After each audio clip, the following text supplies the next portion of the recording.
Hello बच्चों, कैसे हो सब। आज हम इकोनॉमिक्स का क्लास 12 का चैप्टर सेकंड करेंगे। इससे पहले के वीडियोस में हमने फर्स्ट चैप्टर कंप्लीट किया है। अब हम आज सेकंड चैप्टर करेंगे। चैप्टर का नाम है central problems of an economy, अर्थव्यवस्था की केंद्रीय समस्याएं।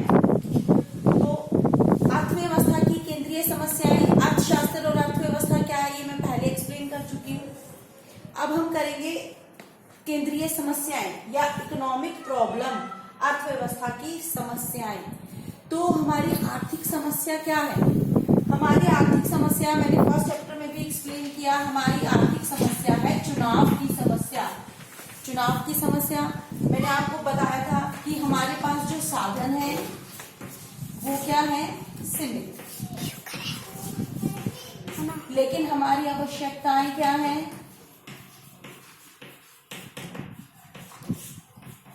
हमारी आवश्यकताएं हैं ऐसे। तो हमें क्या करना पड़ता है?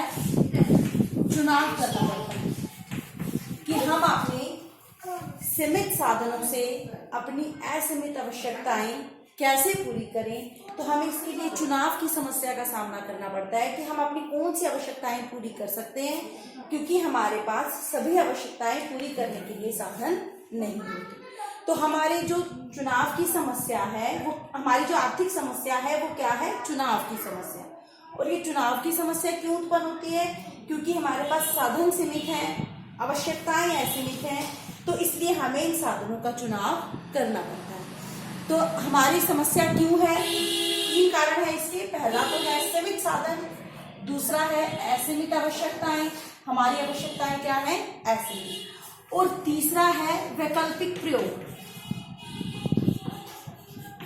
वैकल्पिक प्रयोग। वैकल्पिक प्रयोग का क्या मतलब है कि हमारे पास जो सीमित साधन है उनके एक से अधिक प्रयोग हैं, बहुत अधिक प्रयोग हैं। हम एक ही साधन का अनेक तरीके से प्रयोग कर सकते हैं। इसका उदाहरण, आप सबके घर में दूध आता है बेटा, सबके घर में। अब क्या है, दूध की क्वांटिटी, मात्रा हर किसी के घर में लिमिटेड आती है। 1 किलो, 2 किलो, 5 किलो, 10 किलो, एक लिमिटेड दूध होगा। तो क्या दूध का सिर्फ एक ही प्रयोग है? दूध हमारा साधन है कि उससे हम अपनी आवश्यकताएं पूरी करते हैं, लेकिन दूध के प्रयोग कितने हैं? दूध से आप चाय बना सकते हो, पीने के लिए इस्तेमाल किया जा सकता है, मिठाइयाँ बनाई जा सकती हैं, दही बनाया जा सकता है, पनीर बनाया जा सकता है, उससे खोया बनाया जा सकता है। तो दूध एक साधन है जो कि सीमित है, लेकिन इसके प्रयोग क्या है? वैकल्पिक, अनेक प्रयोग। तो अगर किसी के घर में मान लो 3 किलो दूध आता है या 5 किलो दूध आता है, तो क्या वो 5 किलो दूध से जितनी मैंने चीजें बोली सब चीजें बना पाएगा? चाय भी पीने के लिए भी इस्तेमाल हो जाए, दही भी बन जाए, मिठाइयाँ भी बन जाए, पनीर भी बन जाए, खोया भी बन जाए, सब कुछ बन जाए। क्या ऐसा संभव है? नहीं है। तो हमें क्या करना पड़ता है? चुनाव करना पड़ता है। जो हमारे पास सीमित साधन है, 3 या 5 किलो दूध है, तो उससे हमारी कौन कौन सी आवश्यकताएं पूरी हो सकती हैं। इस समस्या को बोलते हैं चुनाव की समस्या। और यही हमारी मेन आर्थिक समस्या है, हमारी सेंट्रल प्रॉब्लम है। अब ये जो सेंट्रल प्रॉब्लम है, चुनाव की समस्या, ये क्यों उत्पन्न होती है? क्योंकि हमारे पास साधन सीमित हैं, आवश्यकताएं असीमित हैं, और इसकी वजह से हमें इनका चुनाव करना पड़ता है। सीमित साधन के साथ हमारे साधनों के प्रयोग कैसे हैं? वैकल्पिक प्रयोग हैं, एक से अधिक प्रयोग हैं। जैसे मैंने एग्जाम्पल दिया दूध का, एक दूध है लेकिन उसके 10 प्रयोग हैं। तो हमें क्या करना पड़ता है? चुनाव करना पड़ता है कि हम उसको किस प्रयोग में लाएं और कौन सा उपयोग छोड़ें। अब हमारी अर्थव्यवस्था की केंद्रीय समस्याएं कितनी है? मेन हमारी 3 समस्याएं हैं जो कि प्रोफेसर सैमुअल्सन ने बताई हैं। तो प्रोफेसर सैमुअल्सन के अनुसार हमारी 3 केंद्रीय समस्याएं हैं, क्या तथा कितना। क्या तथा कितना उत्पादन, कि हमें क्या उत्पादन करना है तथा कितना उत्पादन करना है। अब एक अर्थव्यवस्था को चुनाव करना पड़ता है कि देखो वो क्या कर सकती है, शांतिकालीन वस्तुओं का उत्पादन करना है या फिर युद्ध सामग्री का। शांतिकालीन वस्तुएं जो कि हम आम इस्तेमाल करते हैं, जैसे कि आटा, ब्रेड, चीनी, या युद्धकालीन सामग्री जैसे कि बंदूकें, बारूद, किसका उत्पादन करना है। अगर हमें शांतिकालीन वस्तुओं का उत्पादन, पहले तो ये देखेंगे शांतिकालीन या युद्ध सामग्री। अगर हम शांतिकालीन का चुनाव करते हैं तो इसमें फिर से चुनाव, हमें उपभोक्ता वस्तुओं का उत्पादन करना है या फिर पूंजीगत वस्तुएं। उपभोक्ता वस्तुएं क्या होती हैं? जिनका इस्तेमाल उपभोक्ता अपनी जरूरतें पूरी करने के लिए करता है। जैसे मैंने पहले भी एग्जाम्पल दिया था, उपभोक्ता कौन होता है? हम सब उपभोक्ता हैं। जैसे कि आप लोग पेन खरीद के उसका इस्तेमाल करते हो तो वो क्या हो गया? उपभोक्ता वस्तु। अगर आप ब्रेड लेके उसको खुद इस्तेमाल करते हो, खाते हो, तो वो क्या है? उपभोक्ता वस्तु। और पूंजीगत वस्तु कौन सी होती है? जिसका इस्तेमाल आगे उत्पादन करने के लिए किया जाता है। तो हम उपभोक्ता वस्तुओं का उत्पादन करेंगे या फिर पूंजीगत वस्तु। मैंने आपको उदाहरण दिया था सिलाई मशीन का। अगर आप सिलाई मशीन का खुद इस्तेमाल करते हैं तो वो क्या होगी? उपभोक्ता वस्तु। लेकिन अगर आप बुटीक खोलते हैं, सूट सिल के उसको बेचते हैं, तो वो क्या हो जाएगी? पूंजीगत वस्तु। क्यों? क्योंकि वो आपके लाभ कमाने के काम आ रही है। तो हमें क्या तथा कितना में क्या उत्पादन करना है? शांतिकालीन वस्तुएं या युद्ध सामग्री। और शांतिकालीन है तो उपभोक्ता वस्तुएं या पूंजीगत वस्तुएं। अगर हमने उपभोक्ता वस्तुओं का चुनाव किया तो उपभोक्ता के अंदर अनेक वस्तुएं हैं, जैसे कि आटा है, दूध है, चीनी है, ब्रेड है, कपड़े हैं, मशीनें हैं। तो किस किस चीज का हमें उत्पादन करना है? तो पहली समस्या क्या है? हमें क्या उत्पादन करना है। उसके बाद हमने डिसाइड कर लिया, मान लो हमने डिसाइड कर लिया कि हमने कपड़े का उत्पादन करना है या हमें चीनी का उत्पादन करना है। तो उसके बाद क्या है? कितना उत्पादन करना है। हमें 10 मीटर कपड़ा चाहिए, 100 मीटर चाहिए या 1000 मीटर, कितनी मात्रा में हम उत्पादन करेंगे। चीनी है तो कितना उत्पादन करेंगे हम? 1 क्विंटल, 2 क्विंटल, 50 क्विंटल, कितनी चीनी का उत्पादन करेंगे। तो पहली हमारी सेंट्रल प्रॉब्लम क्या है? हमें क्या तथा कितना उत्पादन करना है। शांतिकालीन या युद्धकालीन। शांतिकालीन में उपभोक्ता और पूंजीगत वस्तु। अगर हमने इनमें से एक का चुनाव किया तो उपभोक्ता वस्तु में भी अनेक हैं। मान लो अनेक में से हमने कपड़े का चुनाव किया तो उसके बाद कितना कपड़े का उत्पादन करेंगे। हमारी अगली आर्थिक समस्या है कैसे। पहली हमने समस्या क्या की? क्या तथा कितना उत्पादन करना है। दूसरी है कैसे। कैसे मतलब कैसे का संबंध है इसकी तकनीक से, कि हमें कौन सी तकनीक का इस्तेमाल करके उत्पादन करना है। तो हमारे पास कौन सी तकनीक होती है? एक होती है श्रम प्रधान तकनीक और एक होती है हमारी दूसरी पूंजी प्रधान तकनीक। पूंजी प्रधान तकनीक में पैसे और मशीनरी का अधिक इस्तेमाल किया जाता है और श्रम प्रधान तकनीक में श्रमिकों का या मजदूरों का अधिक इस्तेमाल किया जाता है। तो जब हमने ये डिसाइड कर लिया कि हमें कपड़ा उत्पादन करना है और हमें कितना करना है, तो उसके बाद हम ये देखते हैं कि कैसे करना है।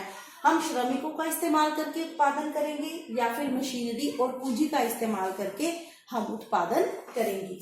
हमारी तीसरी समस्या है किसके लिए? किसके लिए या फिर वितरण की समस्या।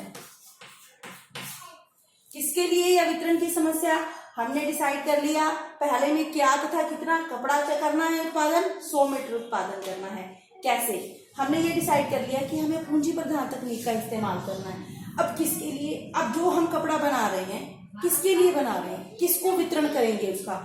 इसमें हम दो चीजें देखते हैं, एक तो वस्तु का वितरण, दूसरा लाभ का वितरण।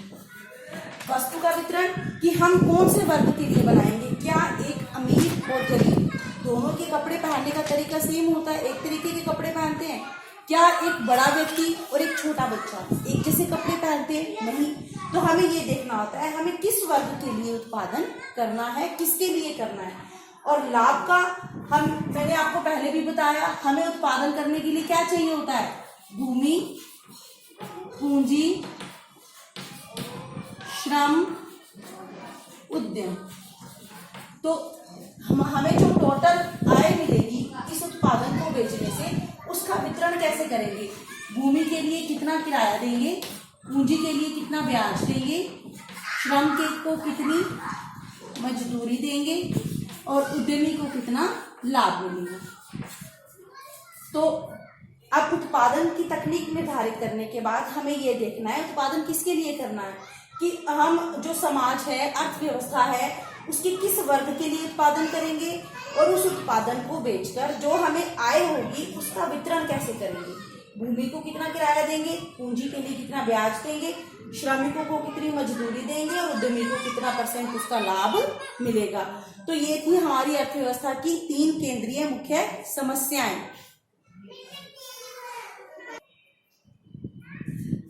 अभी हमने 3 समस्याएं की हैं कि क्या तथा कितना उत्पादन करना है, कैसे करना है तथा किसके लिए करना है।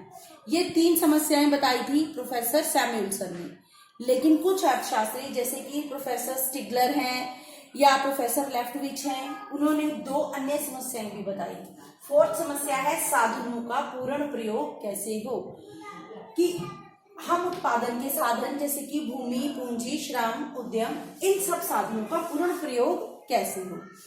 अब एक अर्थव्यवस्था के पास मान लो 100 श्रमिक हैं, उन 100 में से केवल 70 लोग काम कर रहे हैं, 30 लोग काम नहीं कर रहे हैं, वो बेरोजगार हैं। तो क्या हो रहा है, साधनों का पूर्ण प्रयोग नहीं है, हमारे 30 साधन वेस्ट पड़े हैं। या मशीनें हैं, हमारे पास 10 मशीनें हैं लेकिन उत्पादन केवल 8 मशीनों पर हो रहा है, बाकी की 2 मशीनें वेस्ट पड़ी हैं। तो ये हमारी अर्थव्यवस्था के लिए नुकसान है। अगर सभी की सभी मशीनें उत्पादन करेंगी तो ज्यादा उत्पादन होगा। तो इसलिए हमें क्या करना है, हमारी अगली समस्या क्या है, साधनों का पूर्ण प्रयोग कैसे हो, कि जो भी श्रम है, पूंजी है, उन सभी साधनों का पूरा प्रयोग हो, कोई भी साधन व्यर्थ ना हो। अगला है साधनों का विकास कैसे हो।